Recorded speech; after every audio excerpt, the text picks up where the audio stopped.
Probably should let Mike go first. I just realized I've been drinking decaf all morning. So I hadn't got a personality yet. So, guys, I could talk for 2.5, 3 hours on everything that's happened in the last year. You know, it's just funny. I remember when I was a kid writing that essay, what I did on my summer vacation.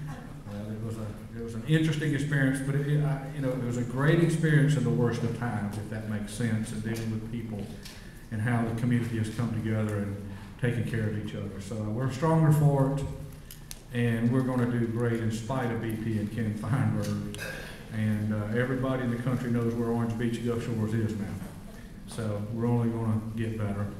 So I thought through this. What I'd like to do is maybe just pick it up today going forward and talk about where we're at financially and what we're doing as a city and as a community, and then open it up for any questions. And if you have any interest in or any question regarding the oil spill or the claims process, I'll be perfectly glad to take that anywhere you want to go with it. But sometimes some folks are just tired of talking about it. So as a city, in June of last year, we were not in good shape. We were very concerned because BP made no, put forth nothing that would give us confidence they were going to make up for the lost revenues. And in early June, we were projecting anywhere from a $4 million deficit on the upside to an $8 million deficit in the worst case scenario. And for us, that's catastrophic. So we looked at what alternatives we had. We did put in place a 1 mil tax increase for 1 year, sunsets sometime here in the next few months. That would generate about $750,000 this coming year, just as an emergency reaction, because we just had no clue what was going to happen or was going to come. We also put on a ballot, when that sunset took place, a 2 mil increase. And the folks in Orange Beach decided that this was the wrong time for any type of tax increase, even in the face of this type of situation. That was fine with me. That's why we put it before the folks. It was their decision to make, not ours. But we needed to throw out all the options and let everyone understand that if BP did not come through, we had some serious budget deficits. But they have come through. And because we were very frugal over the first 2.5 years of our administration and put back about $4 million with what they paid us, we've done pretty well. We probably going to be able to bankroll $4 to $5 million over the last 3 years in surplus. We were 60 employees. I don't remember what I told you last year, so forgive me for repeating myself, but our payroll has been reduced by 60 employees. And we're still providing the same services we were with those 60. Not that they weren't good people. It's just, you know how it is when cash is flush, bureaucracies get fat. We have reduced the budget somewhere between 20 and 25%, seem to be doing fine with it. The surplus allowed us, I hope most of you know, we bought the conference center at the wharf. It's now called the Orange Beach Event Center at the wharf. Paid $1.6 million for it. We're going to put another $500,000 or so into it, maybe a little more to make it more user-friendly. At the time we bought it, the appraisal on the building was about $3.4, and again we paid $1.6. So I felt like it was a good investment, because you guys know you just don't get good deals at good times. You only see great deals in bad times. Unfortunately, I felt like this was the time to jump on it. We don't see the event center as a moneymaker. That's not my vision. It's not a profit center for the city of Orange Beach. Our job is to get people in there, to get people in the condos, the hotels, and get them in town and introduce them to who we are. We will make our money on the tax revenues. So we're putting together a price structure now that we hope will be just essentially a cost basis for usage and simplify the entire process.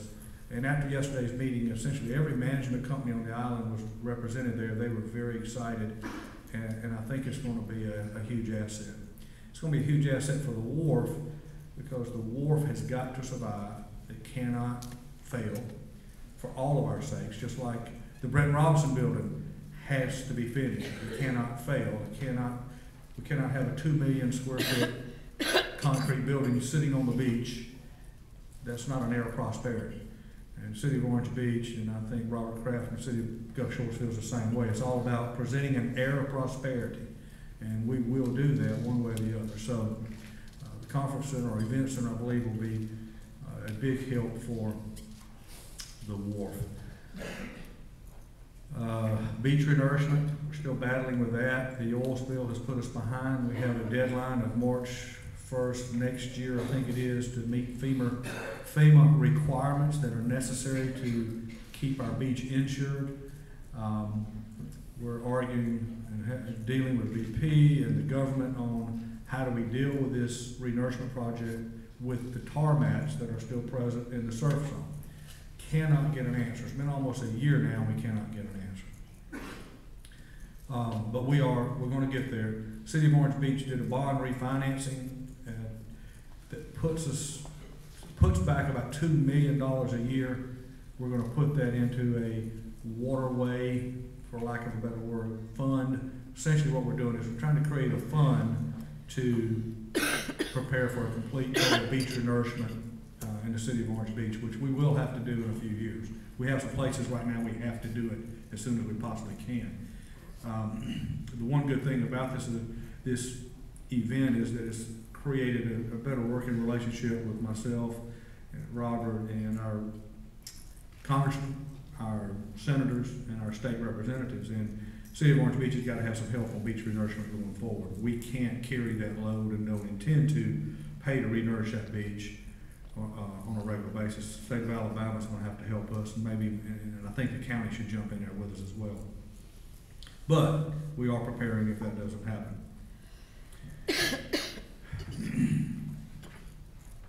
The numbers from what, and I think Mike is going to expand upon that, or expound upon that, but the numbers look good. Spring was great. I don't think we could have had a better spring. You guys know that down here, the boating industry is a good barometer of what's going on.